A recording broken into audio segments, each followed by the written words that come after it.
beauty of being a small independent little business is that your capacity, let's say you're doing 500,000 this year and you want to do 600,000 next year, and you have 100 clients times 6,000, that's it. You only have to make 2 sales a week, and then you're done. Now, I'm not saying that all stress is bad, and nor is all stress created equal. So this graph comes from the Yerkes-Dodson law of 1908, which states that as stress increases, as challenge increases, so does performance up to a point. So what I will start with saying is Facebook ads are not a magic bullet or a quick fix. I think a lot of people think that they can sort of get onto Facebook ads and get instant results.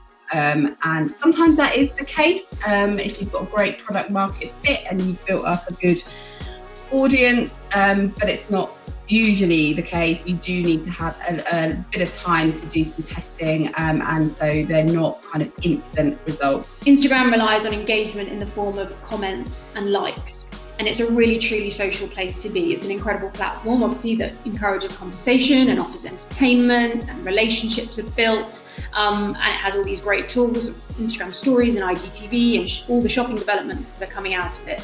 But they're all encouraging you to stay on the platform for as long as possible. And the same goes with Facebook. But on Pinterest, it's not about the social. It's instead, we go to Pinterest with an intention to search and discover what we love. We want to go and find the solution to one of our problems. Most users are lurkers, they're consumers. That's the 90%. So you can stand out if you're a contributor. In other words, someone who likes and comments on other stuff. And you can really stand out if you're a creator, someone who makes their own posts. So just keep that in mind. Shifties was born out of wanting to be unexcusably myself and authentic, and enable me to attract other people that want the same things, which is to grow as an entrepreneur. It's something that I desire, it's something that I aim for every day, and this is something that everyone in Shifties aims for every day. So that's why Shifties exists. And just to give you an idea of how important organic Facebook marketing still is, Marks and Spencer, before the pandemic hit, only had their corporate HQ facing Facebook page, but shortly after we went into lockdown, they launched 350 local Facebook pages for all their stores across the country, and those pages now reach approximately 1 million customers a week. That's the power of organic Facebook marketing. So a plugin is a bit of third-party code that extends the capability of a website. So think of your plugin as a way that's going to help you additionally make your website work better. So no, email isn't dying, and generally the people who are saying that are the people who used to do probably slightly unsavory things with email and were like, I can just totally spam some people and they'll opt in for everything. And now that isn't working. What is actually happening is that consumers are becoming a little bit more savvy. Email still has the highest ROI for anything else. So if anyone says that, just throw a book at them. Just any book will do. But basically, consumers are being more savvy, and you can't half-ass it anymore. You have to do a really good job with email. But there are some really bad ones, and these ones need to be looked at in more detail. Addiction issues are real. FOMO. The struggle is real, people. Unrealistic expectations of relationships, human connection, all sorts of things. Body image issues. I could do a whole training session on body image issues and positive body movement on Instagram, for example, which I've been caught up in myself on plenty of time. And it does sometimes mean that the way in which we use the tool can mean that we do suffer from mental health challenges as a result. So although there's some really good stuff, there is some really bad stuff, and there are some downright scary things, especially as a mum. I find it really important. Managing my children's expectations around social media is really difficult because I don't really know what to do about it, really. I think at this point you can only look internally as to what you have control over. This is an energizing break. It's to just have a little shake. So stand up, have a stretch. We're spending so much time on our screens, and it's time to have a little shake, get energized, and then we would love for you to share in the chat the intentions that you were discussing. Groups need to have exclusivity, inclusivity, and incentives. I've mentioned them briefly. Exclusivity, what does that mean? It means that you need to be niche.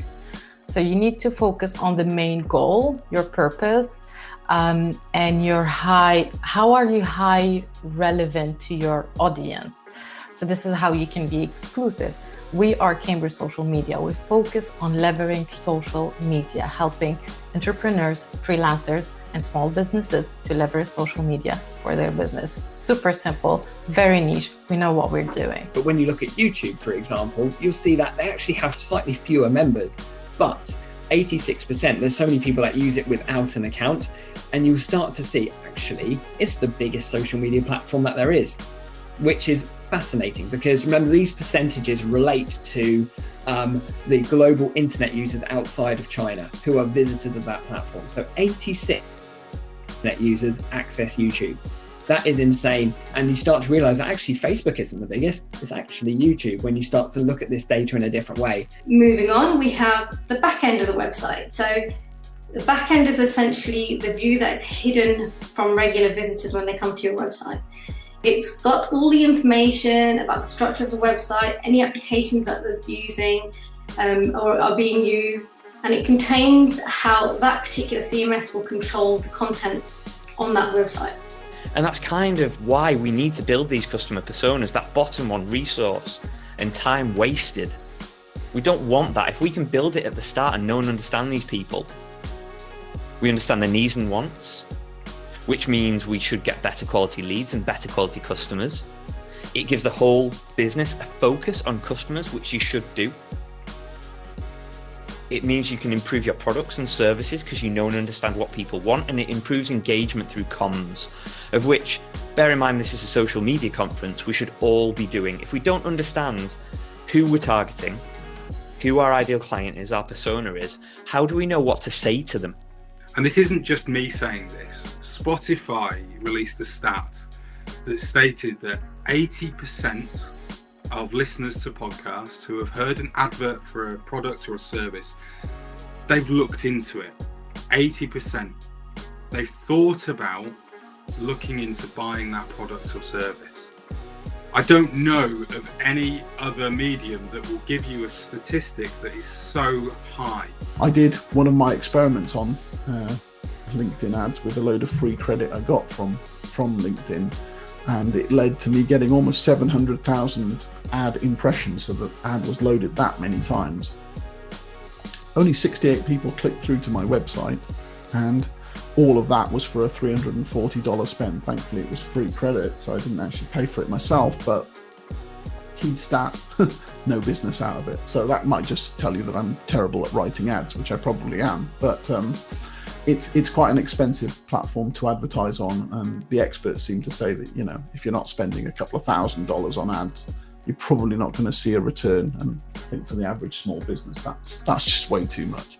And then the final part of your bio is basically looking at your 9. As I said to you, you're only as good as your top 9. So looking at what your top 9 is saying about you visually. And your top 9 is a visual representation, again, of the who you are and of the what you do and of what you stand for.